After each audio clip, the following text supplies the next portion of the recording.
पटना के मिलन high school में हमारे बगल में एक बुजुर्ग व्यक्ति है। उनसे हम जानने का प्रयास करेंगे।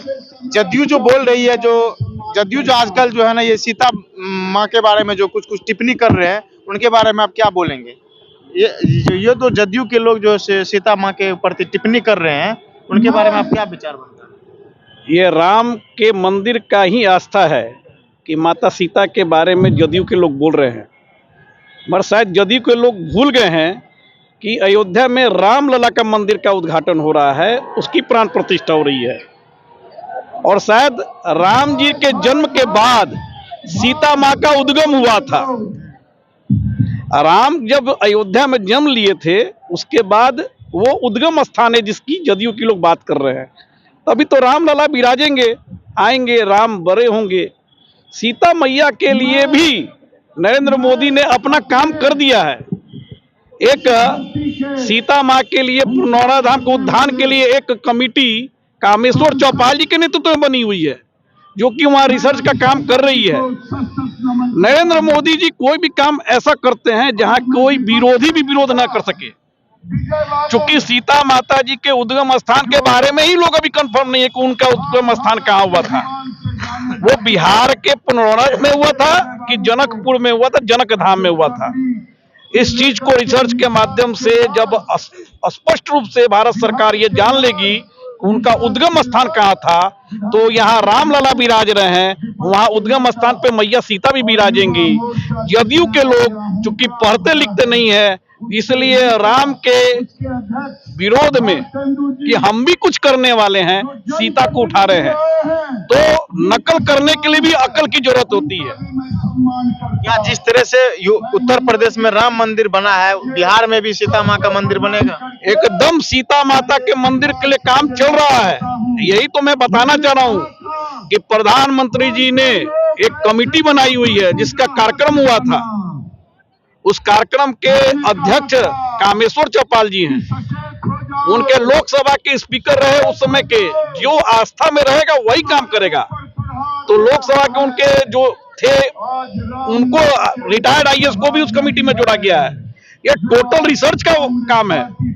जब ये स्थापित हो जाएगा कि माता सीता का उद्गम स्थान कहाँ है, वो जमीन से कहाँ निकली थी, उस उद्गम स्थान पे ही उनका भव्य मंदिर बनेगा। तो वो पहले रिसर्च का काम चल रहा है, लोगों से पूछा जा रहा है, सब कुछ देखा जा रहा है। चूंकि आज का घटना नहीं है, ये पूर्व काल की घटना है और हम कोई भी काम ऐसे ही नहीं कर सकते। विरोधियों को विरोध करने का भी असर नहीं देते, इसलिए हम ये काम करते हैं। समय जरूर लगेगा, माता सीता के मंदिर भी बनेंगे। वो जो काम भारत में हुए हैं, भारत के ऐतिहासिक क्षणों को दिखाने का काम कोई करेगी तो मोदी सरकार करेगी। हिंदू समाज का आस्था का पूरा केंद्र भारत बनेगा।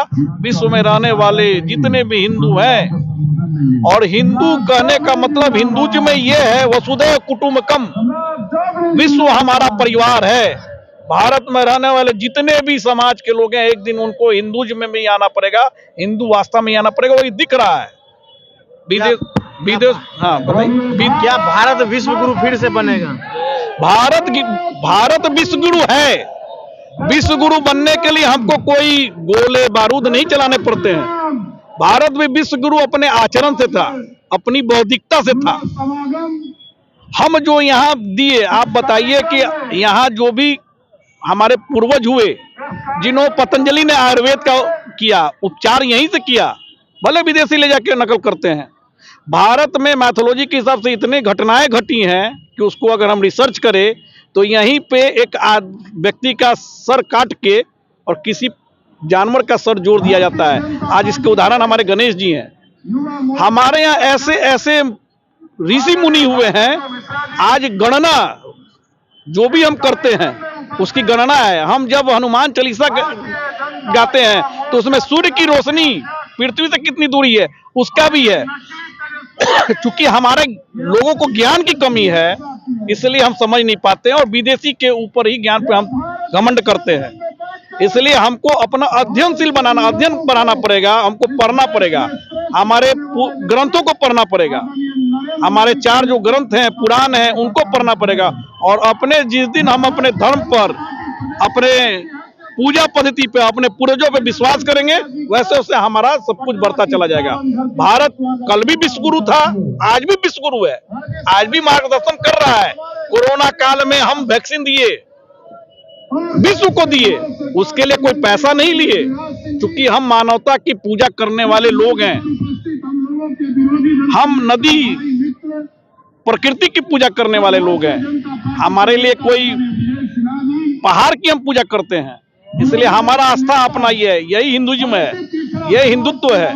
इस हिंदुत्व को समझने के लिए कई जन्म लेने पड़ेंगे, इसलिए माता सीता का भी मंदिर बनेगा और बनाने का काम नरेंद्र मोदी की सरकार ही करेगी, कोई नहीं कर सकती। इसलिए जदयू का विरोध है, जदयू से है कि अपनी राजनीति करना छोड़ दे और कम से कम उनको शुद्ध बुद्धि है कि नरेंद्र मोदी के साथ, राम के साथ मिलकर आगे चलने का काम करे। क्या बीजेपी में जदयू के लिए खाता खुला हुआ है, वो फिर से आना चाहेंगे? ये राजनीतिक व्यक्ति है, देखिए राजनीति में कभी किसी का रास्ता बंद नहीं रहता है, मगर जदयू कभी बार्गेन करती थी, वो बार्गेनिंग करने से अब नहीं होगा। जदयू अब इस जगह ही नहीं है कि वो राजद से बार्गेन करे या एनडीए में बार्गेन करे, इसलिए जदयू अब समाप्त हो चुकी है।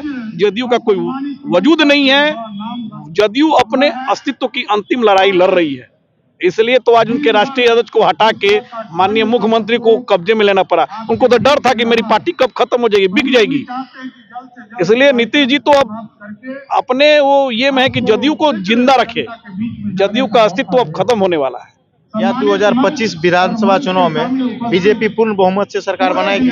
बिल्कुल, बीजेपी अभी तक जब भी चुनाव लड़ी है 243 पे नहीं लड़ी है, मैक्सिमम 180 सीट पर चुनाव लड़ी है। और बीजेपी जब भी चुनाव लड़ी 180 सीटों पर, वो 136 सीट पे कभी ना कभी अपनी जीत दर्ज करवाई हुई है। आप सोचिए कि अब राममय जब पूरा बिहार हो चुका है, सीतामय जब हो चुका है, आज जब नारे लग रहे हैं सीताराम की, तो ये सीताराम की जोड़ी ही बिहार में 243 में 180 जीत कर सरकार बनाएगी।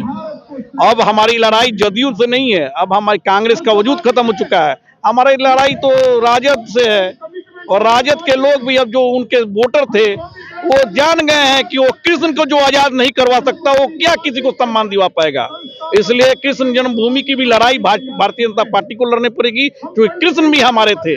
हमारे नित्यानंद राय जी यहाँ पे हैं, नंद किशोर यादव जी हैं, राम कृपाल यादव जी हैं, ऐसे यादव समाज के लोग भी हमारे साथ खड़ा होंगे और बिहार में 180 सीट हम जीत के आएंगे और यहाँ पे हमारी पूर्ण बहुमत की सरकार बनेगी, तब बिहार का विकास होगा। और कल हमारे सुधांशु त्रिवेदी जी कहे थे, कल हमारे प्रदेश अध्यक्ष जी बोले हैं कि ये वो धरती है जहां से पूरे विश्व पे हम राज किया करते थे, ये चंद्रगुप्त की भूमि है, ये चाणक्य की भूमि है।